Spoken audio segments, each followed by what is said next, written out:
Your online personal brand is a large part of your professional identity. Public Relations Manager Misty Fry and Art Director Dave Berman share their ideas on creating a dynamic personal brand in a digital world.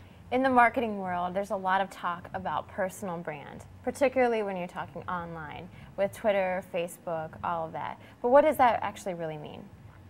Well, I mean, yeah, you're absolutely right. There's your online personal brand with all the different social networks, but branding doesn't start online. It's everywhere, actually. You've got your online brand, you've got your offline brand, hopefully, and this is kind of the goal of we as marketers.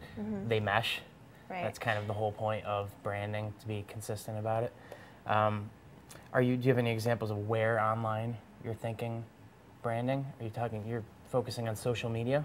Well, Probably? I can give you a for example. Sure. For example, someone wanted to position themselves as an expert in law. Okay. I mean, what would you say from a design standpoint as to what they need to do in order to get themselves out there?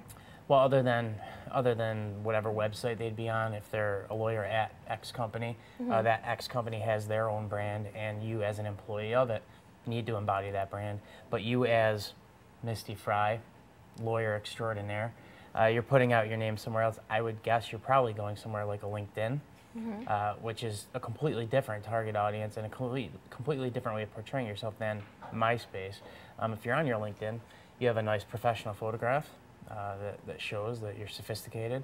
You don't need to get along too much personality on there because people are coming to you as a lawyer for your skills in the area of law. And you know as well as anyone, as PR and copywriting, the content you put in there is pretty important.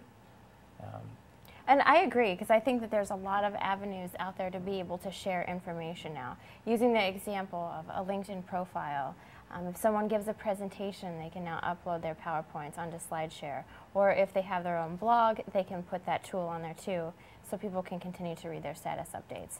Because I think from a messaging standpoint, the more you talk, the more you position yourself in the expertise in the field that you want to go, the better. I think the thing too, though, not to forget, is that especially being online, everyone has access to this now. Absolutely. Everyone's going to find you on LinkedIn. There's not as big privacy settings on all of those as there are on, say, like a Facebook. You need to be real careful about how you are putting yourself across. How would you differentiate yourself as Misty Fry, lawyer extraordinaire, on LinkedIn versus a Facebook? That's a great question, and I think that a lot of people fail to recognize that that's out there. Your Facebook updates, that is representative of your brand. And we have a lot of clients that come to us with that exact question on how do you merge that personal versus professional. And it definitely comes down to individual desires and what you want to do. But just to be aware of it, if you are going to add professional contacts to your personal Facebook page, to be aware of what they can see and what they can't. Right. Luckily, Facebook, they have implemented some privacy settings now where you can monitor some of that, and things like photos, for instance, they don't necessarily have to see, which I think is important. Point of photos and all that, the first thing would be to be consistent. Make sure whatever you have out there from a professional standpoint that it looks the same. You're using the same photos, the same design elements. Another one is just to be visible. Contribute to the conversations, make sure that you're getting your messages out there.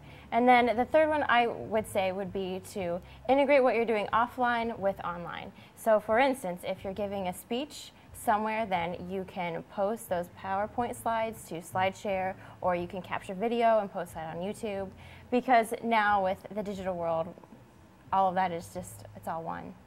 Very cool. Well, thank you. Thank you.